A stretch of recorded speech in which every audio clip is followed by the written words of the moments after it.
Hello everybody, welcome back to the homestead. Today was our county's Homegrown farm tour. It's an annual farm tour that our community partnership, had to think about that for a moment, for our county hosts every year, where people can come into our area and tour our homes and see how we garden and grow our food, process our food, how we raise our animals, and several farms and homesteads in the county participate. This was our very first year, and I really didn't think anybody would come. And it was busy for 4 solid hours. I am wiped out. This is my second set of clothes. My hair is wet. I am a hot mess. My voice is even kind of, I don't know, weird. But at any rate, I thought right before I decided to put up my stuff and go in and sit in the air conditioning, how about a homegrown farm tour for YouTube? Plus, I haven't been on here in a long time. For those of you that are new here, my name is Jessie. I am the mama of the homestead. We and my husband and our children live on 1 acre and grow as much food as we can and preserve food, and just basically we live life doing it the way Granny did. That's what we like to say. Welcome. I hope you guys enjoy this video, and I hope you stay with us. And I'm sure Jessie Boy will be here in a few minutes. Everybody's so exhausted we didn't eat all day long, so once he's done, he'll be here. This was the starting point for the farm tour for our property, and we had a few things on display that would show some of the typical things that we have here on the homestead. One thing is we have chickens here, so we have our own fresh eggs. I'm sorry, my voice. Hopefully I get through this. My fresh homegrown eggs from our hens, and this awesome egg carton came from Miss Kelly at Mickelson Family Homestead. It was a gift from her, so I had to use that as part of my display. Also, another thing is we started pulling up tomato plants last night, and we pulled up our cherry tomatoes, and we had a pretty bowl of just the tomatoes that we picked last night in the dark. So I thought, well, we'll use that as part of the display to show people different varieties of tomatoes, not just red. Some people don't realize how many different colored tomatoes there are. We had a loaf of homemade bread, which it's puffed up into plastic right now, and then some of our homegrown grapes, and then some of our canned foods. And I put out a display of everything from homemade soup to pickles to chow chow to tomato sauce to even my canned milk, to show people that you can preserve food in your home, healthy and nutritious for your family, no matter where you are. At any rate, this was the starting point, and then we took them on a tour, so I'm going to take you with me. First up, for the fall garden, we have some cabbages and some cauliflower plants here that we still have to get in the ground, but we brought them up to show people that you can still grow food in the fall. And then we had some pretty planters out for our friends to enjoy, including some beautiful basil. This is our tomato rose. We did start pulling them up last night. I have one tomato plant here that I kept that doesn't look like much, but it's still got a few big slicers, and I think that's the Kellogg's. Actually, I see a yellow one that's ripened just today. And then so far down are the ones we haven't pulled up yet, but it's a little messy. We use the woven weed barrier fabric for our tomatoes and for our in-ground beds to keep the weeds out. Now, this was something I kept in so we can have a good laugh and discuss what happens when things fail. This was our corn for this year, and you see how short it is? We hit knee-high by the 4th of July, but then it never grew after that. It's still tasseled and made really small cobs of corn. We'll go ahead and give that to the chickens, and then we'll take this corn and put it in the compost. So it won't be a total fail, but as our family, we won't get to eat any of it this year. We did have a drought like most of the country did, and it really took a toll on our garden. But we did leave it in for people to look at and to see that not every garden season is perfect, and that's okay. You're going to have 10 failures for every 1 success, and those successes are what help you to keep going. That's our fancy version of a compost bin. Real fancy, isn't it? At any rate, it's not much and will improve over time, but there's a little bee on my hand. Get out of here. That's our fancy version of a compost bin. Anyway, you need pretty flowers.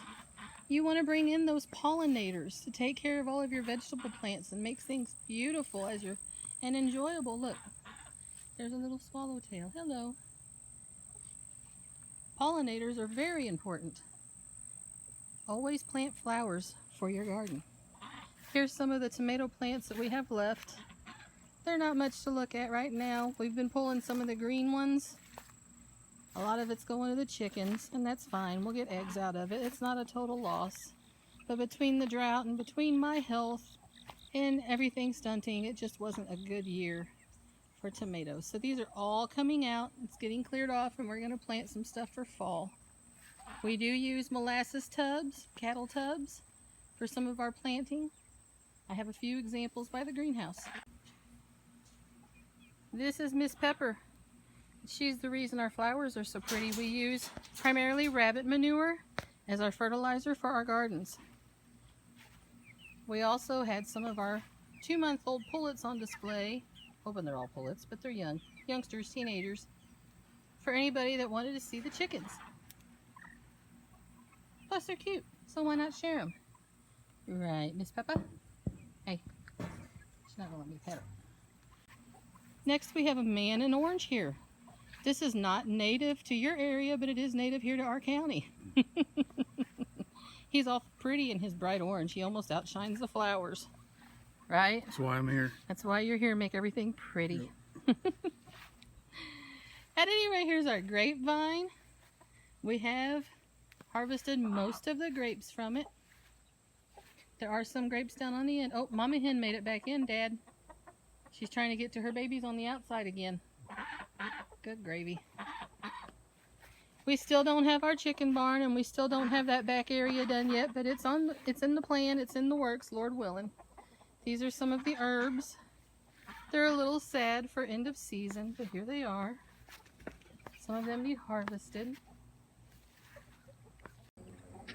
Today we were able to share with several people about our poor man's cattle panel greenhouse. And it's full of cardboard right now because we're working on a new project bringing in some raised beds for my ability to be able to garden easier, and also to have to stop fighting off all the grasses and the weeds and the bindweed. But I had a really good time talking to everybody about this greenhouse today. There was a lot of interest in it. On the other side of the greenhouse, we have more plants and pots. See those? We do use rabbit fertilizer to fertilize all of our pots in our gardens, like I said before, so that's why they do so well. They're fairly happy for being this late in the season. As you can see, the black-eyed Susans are pretty much done. Here comes a boy. And this bed is going to be our garlic bed for this fall. I'm really excited about trying that and seeing how it works out. Go stand by one of your sunflowers, Bubby.